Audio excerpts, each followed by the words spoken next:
guys, it's Aoife from Words of Clover, and in this book I'm going to talk about some unapologetic women in fiction that I really enjoyed and some books that I would recommend to you guys to read. So my first unapologetic woman I want to talk about is our very own Evelyn Hugo, booktube darling, The Seven Husbands of Evelyn Hugo by Jenkins Reid. And when I was reading this book, I couldn't help just be struck by how amazing Evelyn was as a character. I just really loved the fact that as she was telling her life story to this journalist, and she was talking about all her different marriages, all the different choices that she made in her life, she wasn't apologetic about the things that she did. Some of the things she did were good, a lot of things she did were bad or questionable, but she did them for reasons, and they're reasons that she wouldn't change. And I loved how she was just completely herself. She wasn't afraid to talk about these things with the journalist that she was talking to. She was someone who, if you were in her life, if you were her family, she would do anything for you. She wouldn't really care about throwing other people under the bus as long as it meant that she was keeping you safe.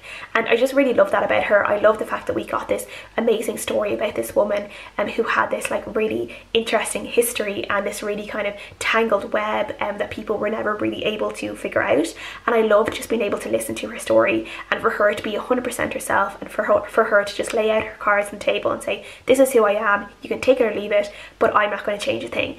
Another unapologetic woman I want to talk about is Olive from Kitteridge by Elizabeth Strout. Now Olive is an interesting character because she can be unapologetic in a way that's not always a good thing. Like in this book we are getting kind of different viewpoints of Olive from people in her life, and it's not until near the end you're getting her own point of view about things that are happening in her life. But we get neighbours, we get acquaintances, we get her husband, we get her son, and she's not always the nicest person in the world. In fact, there's times that she can be quite horrible and rude, not necessarily someone you would want to run into in the shop or the street to have a conversation with. She could be very hard to be around, but she definitely doesn't change who she is for anyone. And there are times when we get her viewpoint where you see her try to almost struggle with some of the ways that she does behave, and she does kind of understand that there might be things that she should do to make things easier for herself and for the people around her. But I just think for a majority of the book she is a very interesting character in that she doesn't necessarily change her behaviour at all, and she kind of does what she wants to do. A character that stays in your memory, and for me she's definitely a character that I've never been able to forget. The next book I want to talk about is Circe by Madeline Miller, and of course I'm going to talk about the character of Circe, who is just an amazing character.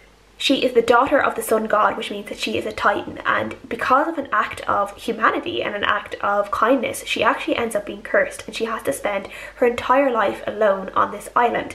And we see how this act and her punishment ends up kind of changing her, and she becomes this kind of really strong, badass, boss of a woman. She really learns a lot about herself and how she wants to act towards people and how she won't take crap from people anymore. And there are some really great moments in this book. Yes, I'm thinking about Odysseus and the pigs, where she shows people what she can do, and she shows people that they shouldn't underestimate her by any means. And she's not just a pretty face that they see, but she is someone who is powerful, and someone who can really exact revenge on them if they if she thinks that they deserve some punishment, she will give it to them.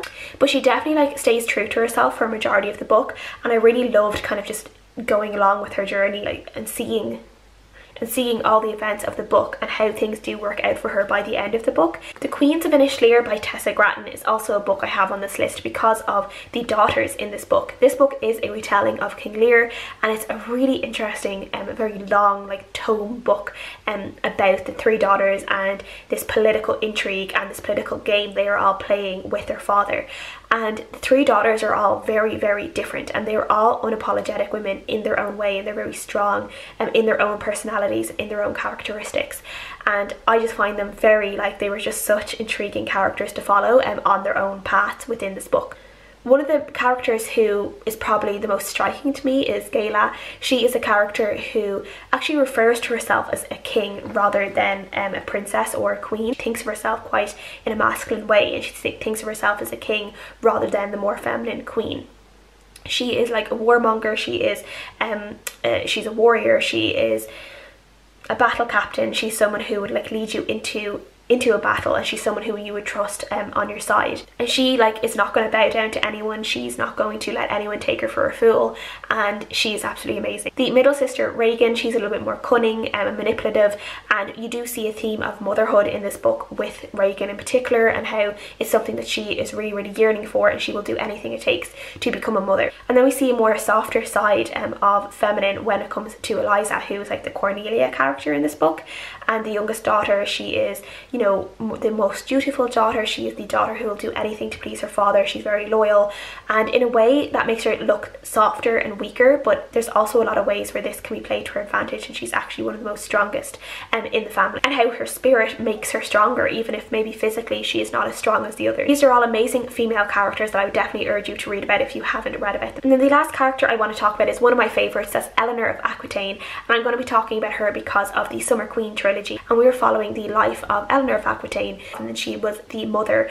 of like King John and King Richard the Lionheart, and there is just so much interesting history surrounding Queen Eleanor and who she was like as a woman in history, and how, you know, there's so many like amazing things around her at a time when women had very little say and had very little power in their own lives. And we see how throughout her life Eleanor always staked her claim and always spoke out about what she wanted and what she was owed by those around her. She was a woman when like separation, annulment, divorce was quite a hard thing to do. She ended up getting a divorce from her first husband, who was, I think he was a King Louis of France or a French king.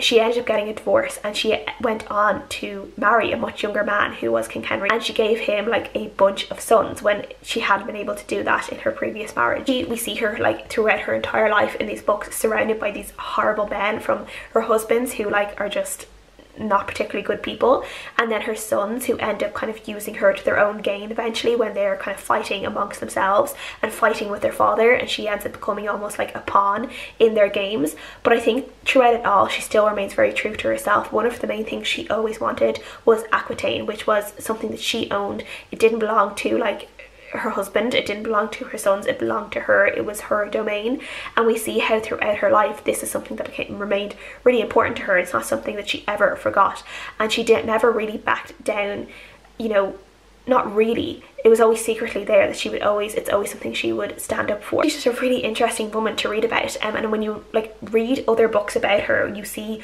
what a forceful woman she was in history, and how she was like this domineering matriarch of a family. And even as she got older, and even as her sons got older, she was still a very important member of their family, and someone that through it all, even when they kind of messed her around a little bit, they would still almost turn to her for advice. She was intelligent, she knew what she wanted, she knew her own voice, she knew the power that she held herself when it came to her intelligence and it came to her knowledge of different things around in the kingdoms. Just a brilliant character in history, and definitely an unapologetic woman, and that I think fits in with this list. So if you guys have read any of these books and have your own thoughts or opinions about these female characters, I would love to know. Are there people that you would also add to this list? I would love to know. And if there's any books that I haven't read that you guys would recommend with really strong female characters, I would really love to know, so I can put them on a list to read. So please leave any suggestions down below. Thank you guys so much for watching as always, and I'll see you guys again next time. Bye.